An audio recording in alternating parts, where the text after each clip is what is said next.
വിശുദ്ധ മത്തായി ശ്ലീഹായുടെ സുവിശേഷം 27-ാം അധ്യായം 46-ാം തിരുവചനം. ഏകദേശം 9-ാം മണിക്കൂറായപ്പോൾ യേശു ഉച്ചത്തിൽ നിലവിളിച്ചു, ഏലി ഏലി ലെമാ സബക്താനി, അതായത് എൻ്റെ ദൈവമേ, എൻ്റെ ദൈവമേ, എന്തുകൊണ്ട് നീ എന്നെ ഉപേക്ഷിച്ചു. പുണ്യം പൂക്കുന്ന വലിയ നോമ്പിൻ്റെ പുണ്യപ്രദമായ ദിനങ്ങളിലൂടെ നാം യാത്ര ചെയ്യുകയാണല്ലോ.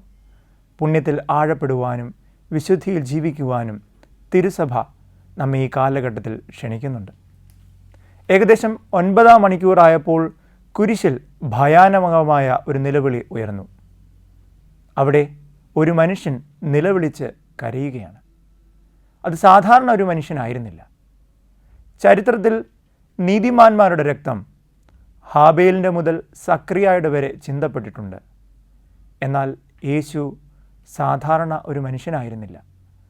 അവനെ സംബന്ധിച്ച വിധിവാചകം പീലാത്തോസ് പ്രസ്താവിച്ചപ്പോൾ പറഞ്ഞു, ഇവനിൽ ഞാനൊരു കുറ്റവും കാണുന്നില്ല. യേശു ദൈവപുത്രനുമായിരുന്നു. പിതാവായ ദൈവം അവനെ സംബന്ധിച്ച് മാമോദിസയുടെ വേളയിൽ സാക്ഷ്യപ്പെടുത്തിയത് ഇപ്രകാരമാണ്: ഇവൻ എൻ്റെ പ്രിയപുത്രൻ, ഇവനിൽ ഞാൻ പ്രസാദിച്ചിരിക്കുന്നു. എന്നിട്ടും കുരിശിൽ അവൻ ഉപേക്ഷിക്കപ്പെട്ടുപോയി. ഉപേക്ഷിക്കപ്പെടുക എന്നുള്ളത് ഹൃദയത്തെ തകർക്കുന്ന ഒരു വാക്കാണ്.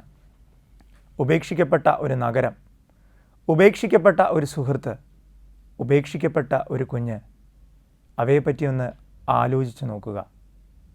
എന്നാൽ ഏറ്റവും അധികം വേദന തരുന്ന ഒന്ന് ദൈവത്താൽ ഉപേക്ഷിക്കപ്പെടുന്ന അവസ്ഥയാണ്. കുരിശിലെ നിലവിളിയുടെ പൊരുളും അതുതന്നെയാണ്.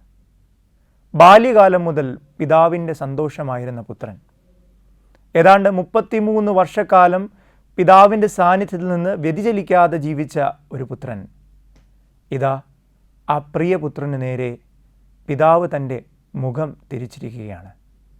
അവൻ എത്രമാത്രം വേദനയായിരിക്കും അനുഭവിച്ചത്? എന്തായിരിക്കും ഇതിൻ്റെ പിന്നിലെ കാരണം? വിശുദ്ധ പൗലോസ് ശ്ലീഹ കൊറിന്തോസുകാർക്ക് എഴുതിയ 2-ാം ലേഖനം 5-ാം അധ്യായം 21-ാം തിരുവചനം: എന്തെന്നാൽ നാം എല്ലാവരും അവനിൽ നീതിയാകേണ്ടതിന് പാപമറിയാത്തവനെ ദൈവം നമുക്ക് വേണ്ടി പാപമാക്കി. നമ്മുടെ ജീവിതത്തിൽ നാം ദൈവത്തിൽ നിന്ന് അകലുമ്പോൾ പാപം നമ്മുടെ ജീവിതത്തിലേക്ക് രംഗപ്രവേശനം ചെയ്യുന്നു. പാപത്തിൻ്റെ ശമ്പളം മരണമാണെന്ന് വചനം പഠിപ്പിക്കുന്നുണ്ട്. ഈ മരണം ശാരീരികമായൊരു വേർപാടല്ല, ദൈവത്തിൽ നിന്നുള്ള എൻ്റെ അകൽച്ചയാണ്. ഇതാ യേശു തമ്പുരാൻ നമുക്ക് വേണ്ടി ദൈവത്തിൽ നിന്ന് ആ ശിക്ഷ സ്വീകരിക്കുകയാണ്. ഏദനിൽ ആദം പാപത്തിൽ വീണ് കഴിഞ്ഞപ്പോൾ ദൈവത്തിൽ നിന്ന് ഓടി ഒളിക്കേണ്ടി വന്നു.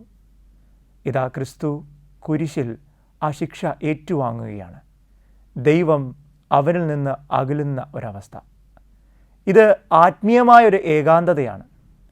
പ്രിയ സുഹൃത്തെ, നിൻ്റെ ജീവിത വഴിയിൽ നീ ഒറ്റയ്ക്കാണോ?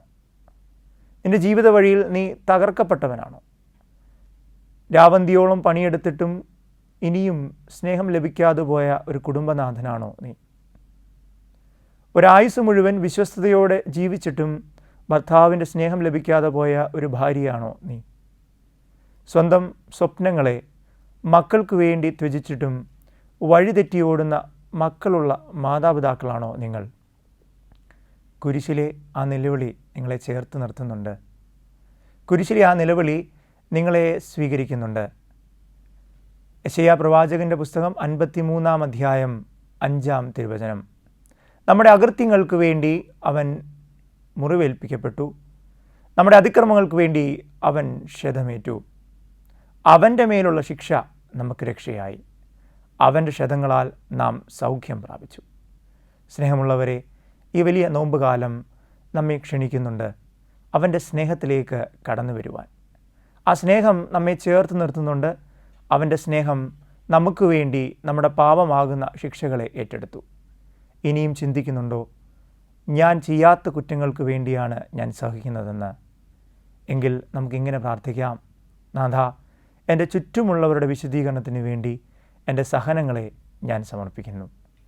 കുരിശിലെ ഭയാനകമായ ആ നിലവിളി നമ്മെ രക്ഷയിലേക്ക് ക്ഷണിക്കുന്നുണ്ട്. ആ രക്ഷയിൽ നമുക്കും പങ്കുപറ്റാം. അതിന് പിതാവും പുത്രനും പരിശുദ്ധ റുഹായുമായ ത്രിയേക ദൈവം നമ്മെ സഹായിക്കട്ടെ. ആമേൻ.